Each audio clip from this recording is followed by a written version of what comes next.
Well, good morning and welcome to the show. Jeff Beals here at your service from NAI NP Dodge Commercial Real Estate Company. We're also brought to you by D&M Roofing, Omaha's premier commercial and residential roofing contractor. You're not going to find another show like this anywhere around because we talk about the growth and development of your favorite city, buildings, roads, businesses expanding, construction, fun stuff. Fun stuff. And the guy who enjoys talking about it just as much as I do is my co-host sitting next to me, a legendary real estate deal-making broker, one of the top brokers in the state of Nebraska, Trenton Magid. Good morning, everyone. Good morning, Jeff Beals. And how's your week been? It's been busy. NAI NP Dodge, the holidays aren't slowing us down.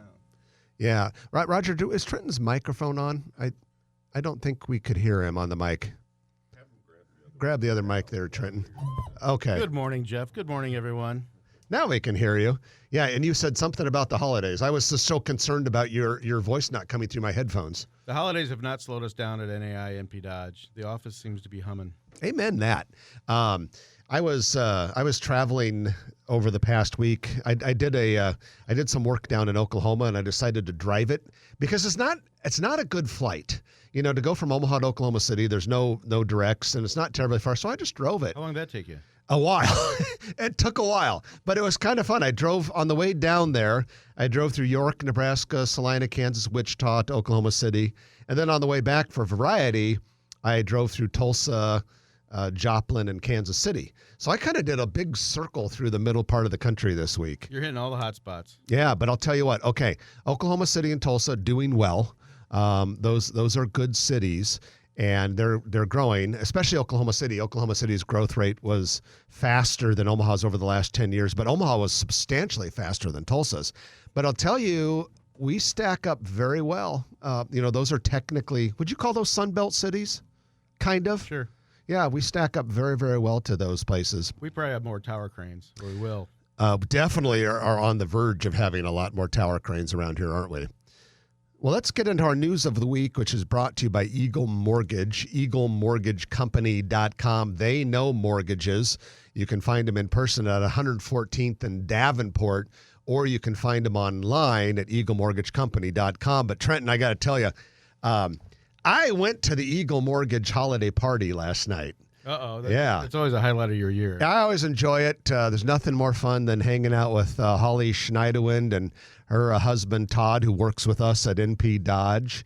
And, of course, they are a sponsor of the show. My wife works there. And so we're just very, very tied to Eagle Mortgage. And so we were at Champions last night, had a great dinner. They had some new people that have joined the company in the last several months, and I got to know them and all their spouses. And I tell you, I feel really good about having them as a sponsor because they just do such a good job of taking care of people. They take care of our listeners, too. Well, let's get into that news. And I want to start with a new name for the Ralston Arena. And, this arena has been around now for several years, but it never had naming rights partnership before. Right. And that's no longer the case. Now, effective January 1st, the Ralston Arena is going to be known as Liberty First Credit Union Arena. I had not heard of Liberty First Credit Union. Suppose they have 6 locations? Yeah, it's based in Lincoln, and they don't have too much of a presence in Omaha Metro yet, but they're working on that. One would assume that naming an arena after yourself, they definitely want to become a bigger player in this market. It's great for the city of Ralston. Yeah, they sold a 10-year naming rights for $1.675 million. I think that's pretty impressive. Ralston's only about 6,000 or 7,000 people big. The arena is only 4,600 capacity. I think that's they got a pretty good deal there. It's a good revenue source for Ralston. That it's no secret that arena has suffered. They said they've had some recent successes with some country concerts and things like that. But they're open for business, and I applaud them for getting the naming rights. Yeah, kudos to them. Broadmoor Development is planning a 550-unit apartment complex. 14 acres? Yeah, it's right at 144th and Blossom. And if you're not familiar with Blossom, that's one of the east-west streets through Heartwood Preserve. They are a top-notch developer of apartments. They own thousands of apartment units in the Midwest, and they've got that big development on 180th, Broadmoor Hills, and it'll be a neat development, and it'll take some time to build out 14 acres. It's going to be called Broadmoor Preserve, and construction should begin this summer.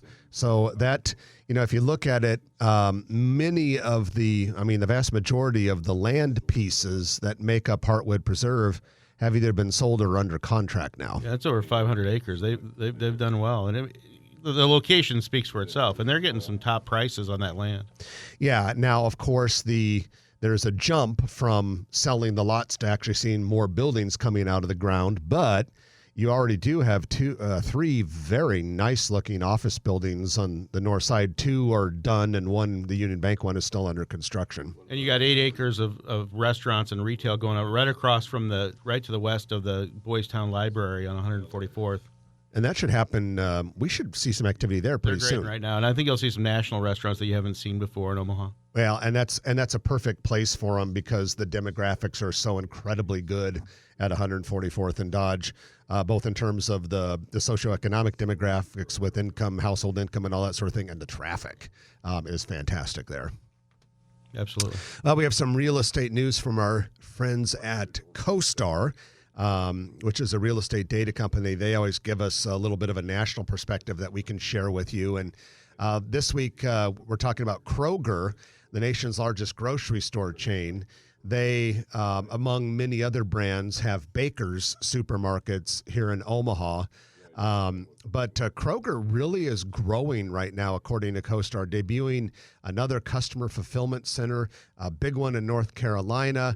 They have an expansion strategy that involves robots and artificial intelligence and all these distribution centers they have around the country. They're not necessarily going to open new stores, though. They're really focusing on more distribution and efficient logistics. I wonder if they're getting more into home delivery and pickup. I mean, you see the Hy-Vee grocery stores and everything. They have those containers out there for pickup and everything. The grocery industry, Jeff, has changed and is transforming so much in the last few years. Oh, it's fun to watch it, and you can see it just by driving by when you see all of the parking stalls reserved for customer pickup and the sophisticated systems they have. And like Walmart has a huge row of parking stalls, and you pull up and you call the phone number, and they bring your pre-ordered merchandise out. I guess some people like to pick their own produce, fruits and vegetables, and everything else, and some people will let other people pick it for them. Well, and the other thing, these companies have to get more sophisticated with their distribution, like Kroger and the other ones are doing it as well, because the supply chain shortages don't seem to be going anywhere anytime soon. I went to a couple stores yesterday to get a couple things. One was, I'll just say it, Party City, and was looking for a couple of things, and those shelves were not very full. Really? Yeah. There was a lot of empty shelf space, and you see it at so many other stores, and I don't think the stores are doing anything wrong. It's just this supply chain crisis. Which it'll be interesting to see how this all plays out. How long it'll take to come out of this. Yeah, absolutely. All right.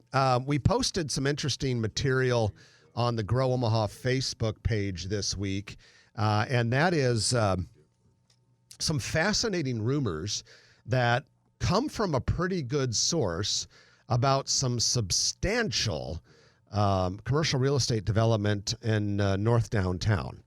And among these rumors would be a potential soccer stadium that would have maybe 2,000 seats. And just north of TD Ameritrade Park. Yeah, just north of TD Ameritrade Park. Now, one would presume that the targeted tenant for that would be Union Omaha, but Union Omaha is yet to confirm that. I got to tell you, you're probably talking about, and I think they only play like 16 home games or something like that. So there's got to be other uses for it. And I've heard that a stadium like this could cost $35 million.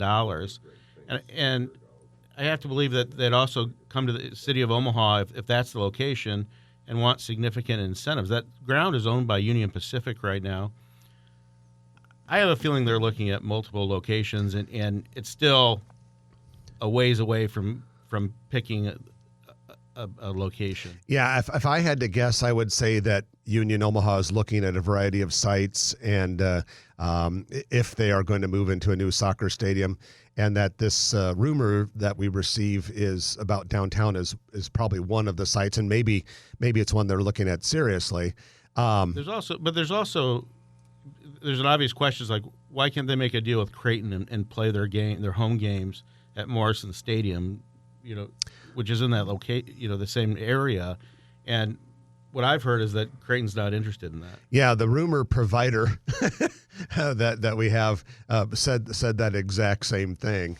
We also saw a parking garage that could be built just to the west there as well. Yeah, and it sounds like it would be a pretty substantially sized parking garage in that area. We can use one of those. That I think you have to have that up there because you want the developers are trying to get so much activity on that north downtown area, and they're doing a good job of it. But you have to have somewhere for people to park, especially if you are going to put a sports stadium that seats 2,000 people. Plus, that parking garage could also be handy during the College World Series because it's only, 1, 2, if it goes where we think it is, maybe 2.5, 3 blocks north of TD Ameritrade Park. It'd be awesome. The other part of the rumor that we hear for that north downtown area would be a 2,000 employee office building that would be constructed immediately west of the Mastercraft building. So picture maybe 2 to 3 blocks northwest of TD Ameritrade Park. We don't know who the tenant would be.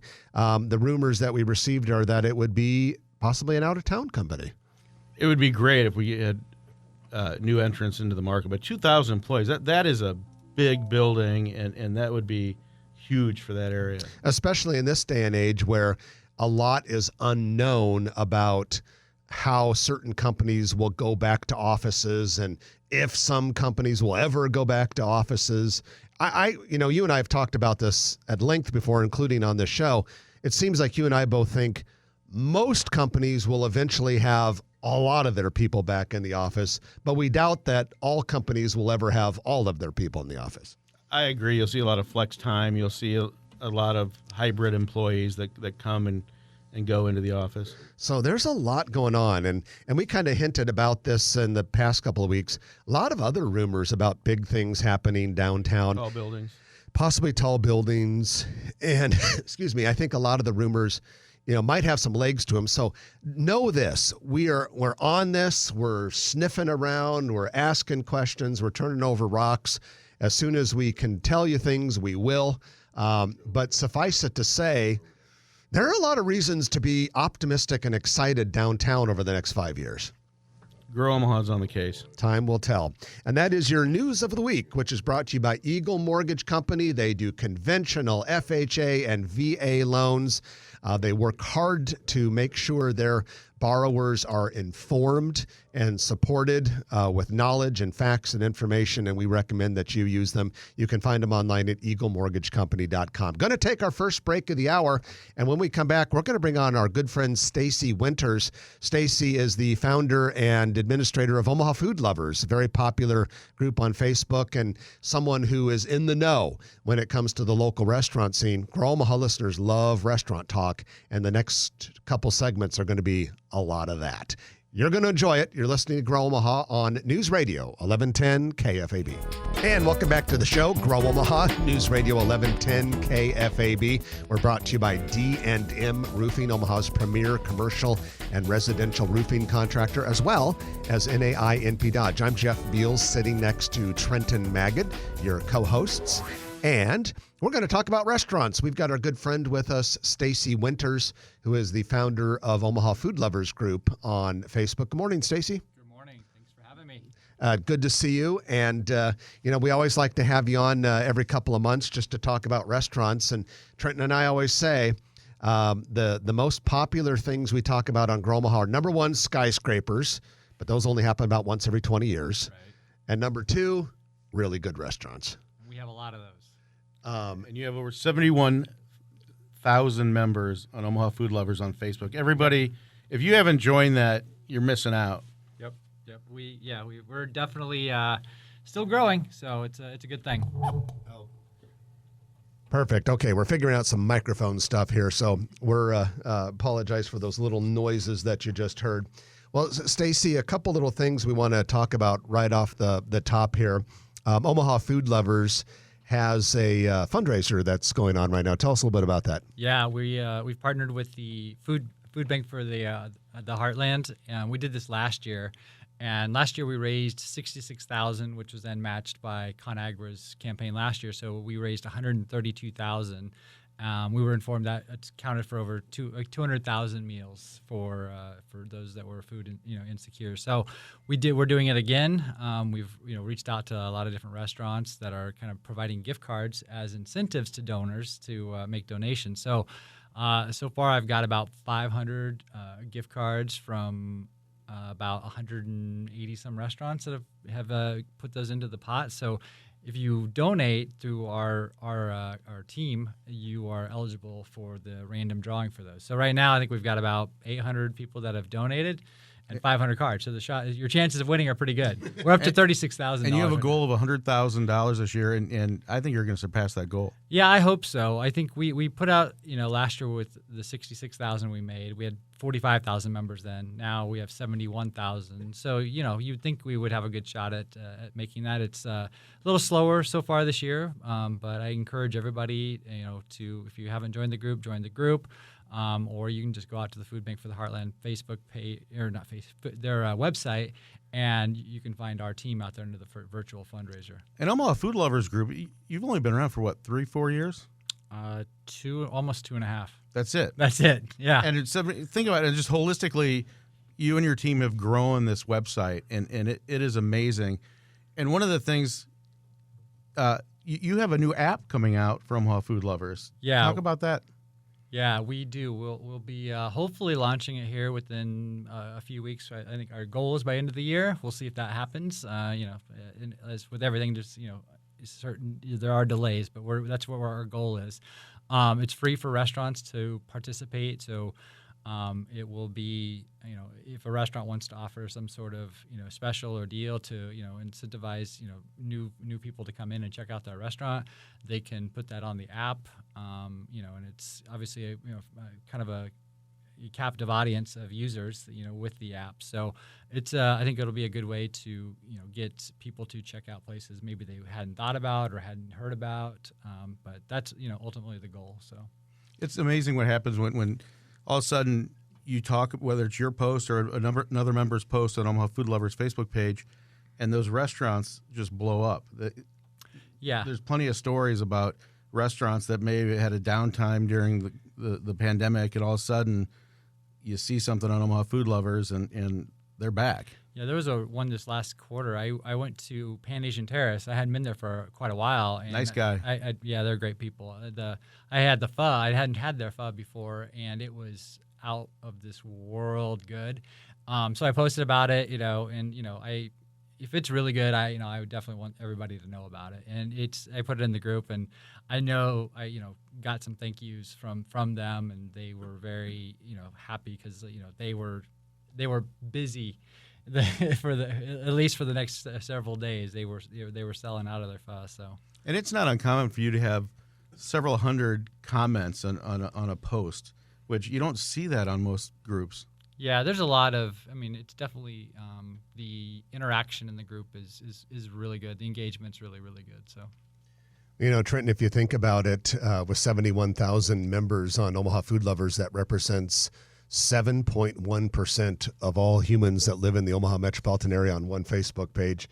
Hey, speaking of that, one other thing that we wanted to make people aware of, Stacy, is that there are some new topic tags that are available. And in particular, I think people will probably be interested in the Christmas topic tag. Yeah, what we try to do as moderators of the group, if we, obviously around the holidays, so we had one for Thanksgiving, but now we have one for Christmas.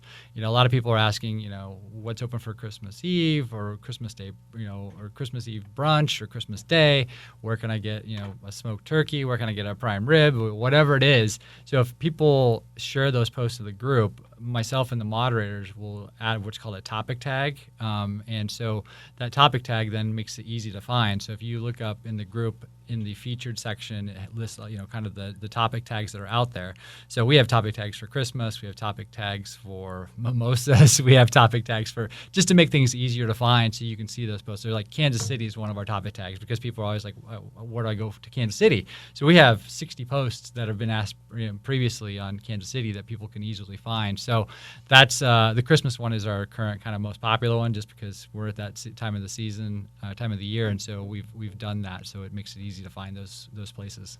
Before the show started, we were talking about Saffron Urban Kitchen opening in Exarban, which is getting really close. And in fact, I think you're going to be trying it here pretty quick. Yeah, they are. I think they have their soft opening starting on Wednesday, and so I think it's a reservation only type soft opening at this point. But yeah, I think we'll be trying it probably this week. This is a 4,500 square foot, which is bigger at the old Lotus space, isn't it? At Exarban Village on 67th Street, and it looks pretty neat in there. Yeah, it does. I've seen some pictures of it too. And then it's the Saffron. I think isn't it Bombay? It's like the bar. There's kind of an upscale bar going in there as well. Yeah, it's a great concept. More of an upscale Indian and upscale cocktail place. I think it's going to knock it out of the park. Yeah, it's Sagar from Momo Station is I think the kind of heading that up. Have you guys noticed the amount of Mexican restaurants and Indian restaurants that have been popping up in the metro area? Yeah, I think we've gotten Primo's obviously finally opened. That was Street, 60th and Center. People were waiting for that. I think that was kind of one of those. The pandemic kind of delayed that, just getting the staffing to actually open it. But Hacienda Real, is that what it's called? Yeah, they're still Chicago. Yeah, I just drove by there on the way here, so they're still the signs are still up. So they're I don't know. I haven't heard anything new as far as that timetable. But yeah, there's definitely a lot of. We have a new restaurant in Shadow Lake, Jeff. Oh, Mashingon. Yeah, is now open. Yeah.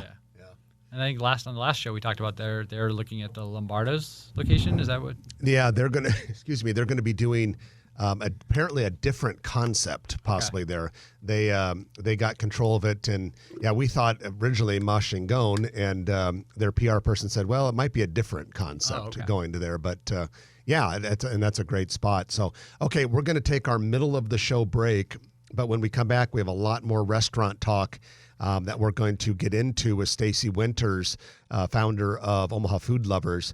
But let's take that break. We got to get the news at the half hour. A lot going on in the world. You're listening to Jeff and Trenton on Grow Omaha, brought to you by D&M Roofing and NAINP Dodge on News Radio 1110 KFAB. And welcome back to the show. Jeff Beals and Trenton Magid here at your service. We are from NAINP Dodge. Show's also brought to you by D&M Roofing. And at this point in time, we always have our commercial real estate development spotlight, brought to you by Noddle Companies, in which we feature one of the many, many Noddle Companies projects that are underway in Omaha, and there are so many of them, they're hard to count. And sometimes Trenton and I will forget about one of them. Well, just last week, I was driving by the Blackstone district, and that's where Noddle Companies is doing some very nice row houses at 38th and Dewey.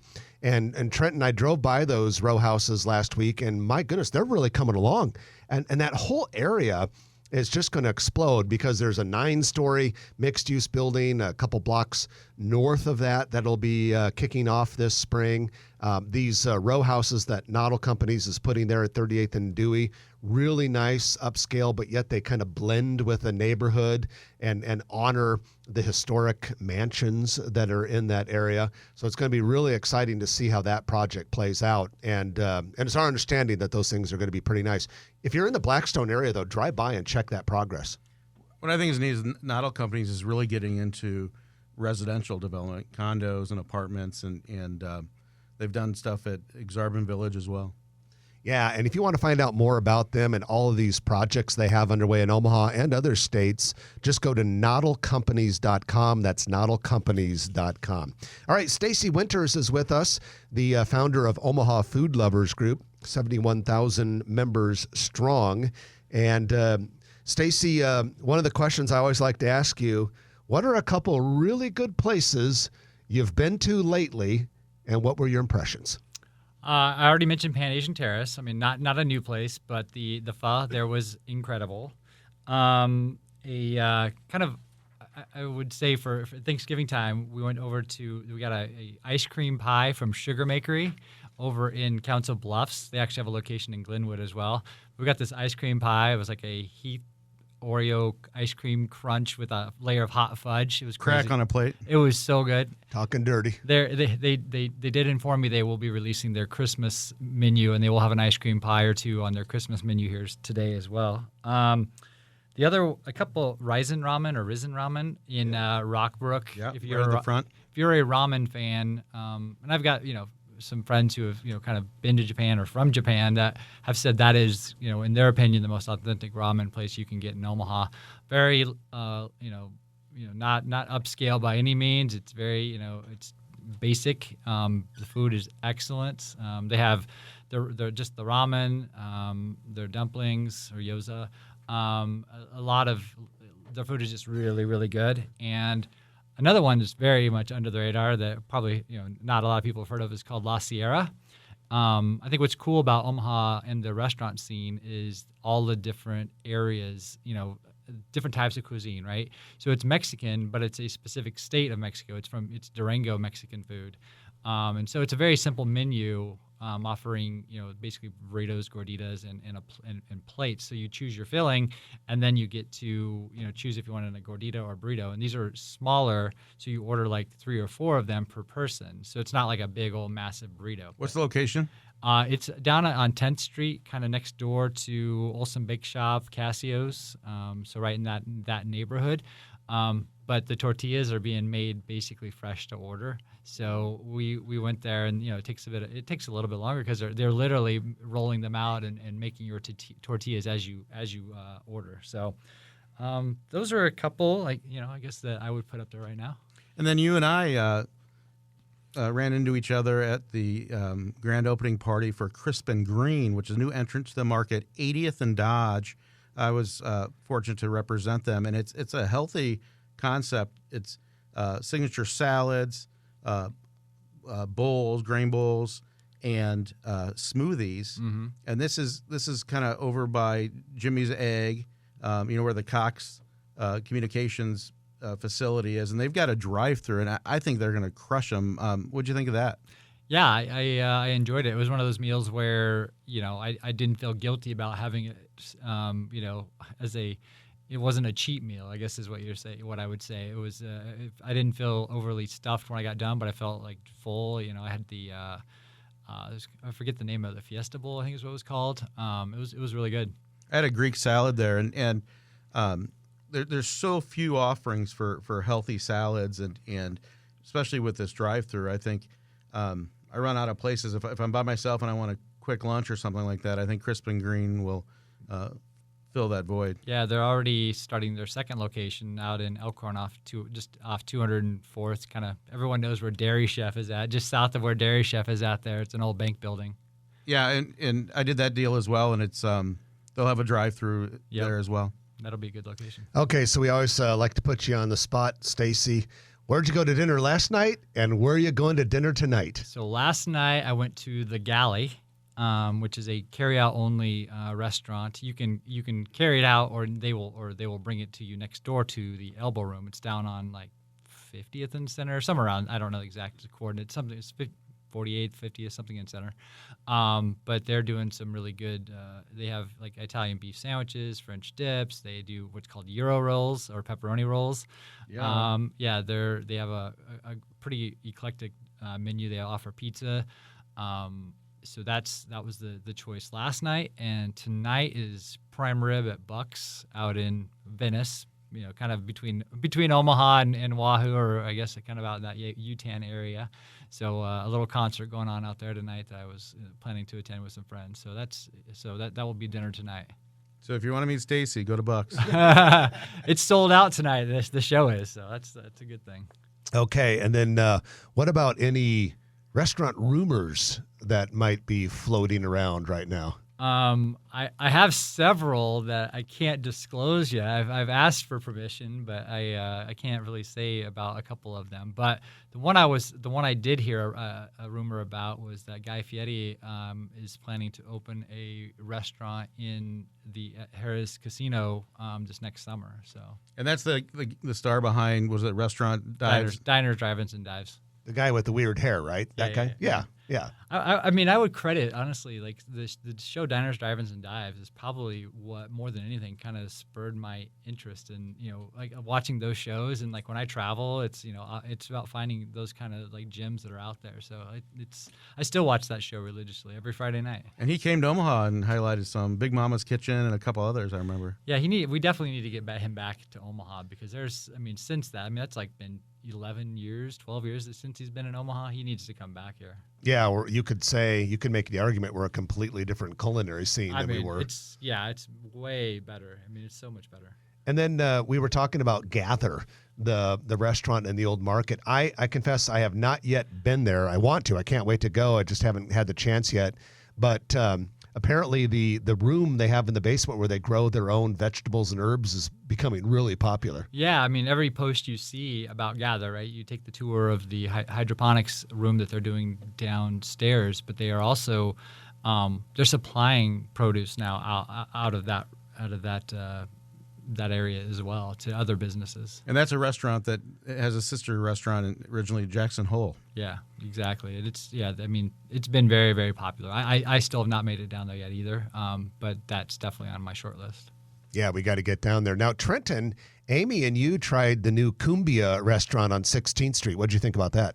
So Cumbia, Amy's a native of Columbia, so we authenticated it last night. It's authentic Colombian, and cumbia is a genre of dance music, official dance music in the country of Colombia, and it was great. They have empanadas. They had a great ceviche. Not everything is from Colombia, but it's a great mix. Drinks. We had pisco sours, but the atmosphere, and this is right next to Mercury on 16th and Harney Street, and it was great. We went right before the Jason Mraz concert, so really like it. Very friendly staff and very tasty. And Stacy, I tell you, just when you think, okay, we've got all these new restaurants, and how many can we support, and can we keep getting more and more creative? Another one opens. Yeah, and it usually does really well. Yeah, the Cumbia is on I really want to go there too. It's kind of the first tapas that we've had since España closed, as far as offering kind of the small plates, I guess, like that. I'm very intrigued by the fact they also have mojitos on tap, which is probably my favorite mojitos drink. are good. We had a mojito too. I'm a big mojito fan, so purely for research. A mojito on tap. What will they think of next? Hey, Stacy, before we wrap up here, what are some parting things that you might want to share with people? A reminder about the app, or if there are some listeners out there that aren't on Omaha Food Lovers yet and are missing out, what should they do? I think the fundraiser right now is kind of front and center. We're trying to make sure we get, build up as much money as possible for those that are food insecure at this time of year, especially. So that's kind of the first thing that, people get out there and donate to that. And you do have a really good chance of winning a nice gift card to one of our, favorite restaurants here in Omaha. The app, that will be coming out here within a couple of weeks. Any restaurants that are interested, they can message me on Facebook that if they want to get involved with that. Joining the group, very simple. Just go out on Facebook and search for Omaha Food Lovers. And we want to thank you on behalf of Grow Omaha and the city of Omaha, what you have done to expand the offerings and to really highlight all different types of food options. Stacy Winters, thank you. Yeah, absolutely. Thank you. I appreciate it. And I think, I owe the moderators and everybody in the group. The members are really what make the group what it is. So, all right, Stacy, well, we appreciate you joining us. We'll have you back in a few months, and we'll get an update then. All right. Thank you very much. All right. Have a happy holiday season. You too. Stacy Winters, founder of Omaha Food Lovers. Going to take our final break of the hour, and when we come back, it'll be the lightning round by Turner Construction. You're listening to Grow Omaha on News Radio 1110 KFAB. And welcome back to the show. Jeff Beals sitting next to Trenton Magid. Grow Omaha brought to you by D&M Roofing and NAI NP Dodge. And this is the lightning round, where we talk about a lot of things in a short period of time. And it is brought to you by our very good friends at Turner Construction. Turner is one of the biggest and most prestigious construction firms on planet Earth, and they have a major presence here in Omaha and are working very hard on the Omaha built environment right now. Big projects like the Sarpy County Data Center and small projects like interior build-outs in retail bays for companies that are opening in Omaha and everything in between. That's the nice thing about working with a company like Turner. There's no project that they can't handle. And here in Omaha, they have really kind of woven themselves into the fabric of the community, working hard with tradespeople and the businesses that they work with to help them be successful. So kind of cool. You get the best of both worlds with them. Big, huge company that in Omaha behaves like a local contractor that has deeply invested in the community. So we recommend Turner Construction, and we thank them for sponsoring the Lightning Round.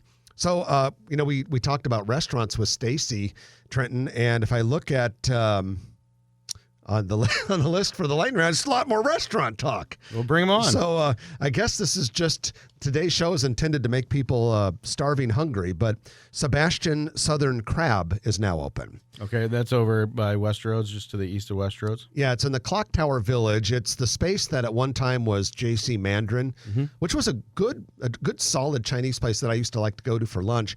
I have not tried Sebastian. I drove over. I was over by the Westroads yesterday, and I said, I want to see if that's open yet. And apparently it's been open for a couple of weeks. So we need to get over there and try it. That's a unique entrance. Well, yeah, and especially, the fact that you used to live down in New Orleans for a while. I love Gulf Coast seafood, and hey, it's called Southern Crab, so I think we'll probably like the place. We'll take it. I popped my head in there, looked cool. Looks pretty simple, as far as atmosphere is concerned, but the employees, when I said, hey, I'm the guy from Omaha, just seeing when you guys open and how business is, and very, very nice and friendly, so that was pretty cool. Tropical Smoothie Cafe opens today in the Tiburon area of Gretna. It's along 168th Street. Right. I'd say that I don't know. There's a Dunkin' Donuts over there. Baskin Robbins. It's an end cap space. And Sean Williams, a friend of ours, owns it. And he also has the Cold Stone Creameries in town. But Tropical Smoothie Cafe, it's kind of a quick serve. Check it out. Upscale smoothie place, fun place to go. Stacy mentioned this, but Primos is now officially open. 60th and Center. That took a long time to open. Yeah, the word that Brad Williams had heard was that they're still really working hard to find enough staff, but they decided, hey, at some point you got to pull the trigger. You'd think they'd have some cousins to work there or something. Los Primos. Sí. Yeah, cousins in Spanish. You're very international there, Trenton Magid, with your language choices. Stories Coffee opening another location in Gretna. You want to know where it is? Yeah, it's where the Good Life Sports Bar is, correct? Yeah, brand new building that's still not done, but that is on Highway 6 / Highway 31 or 204th Street. And the crossroad is Lincoln Road. It's either Lincoln Road or Lincoln Drive. Okay. And, the original stories, the current stories is at 114th and Davenport is done so well. Yeah, and this one probably will do great too. So there you have it, your Lightning Round news brought to you by Turner Construction. That's it for this week. I'm Jeff Beals. And I'm Trenton Magid. You've been listening to Grow Omaha, brought to you by D&M Roofing and NAI NP Dodge, not to mention Turner Construction. And we'll chat with you next week at 9 o'clock right here on News Radio 1110 KFAB. If you like this video, be sure to hit those like and subscribe buttons. And remember, Grow Omaha is not just media. This is a mission. We are trying to build up Omaha and make it an even better place. We can only do that with your help. Share this video with your friends, neighbors, and family.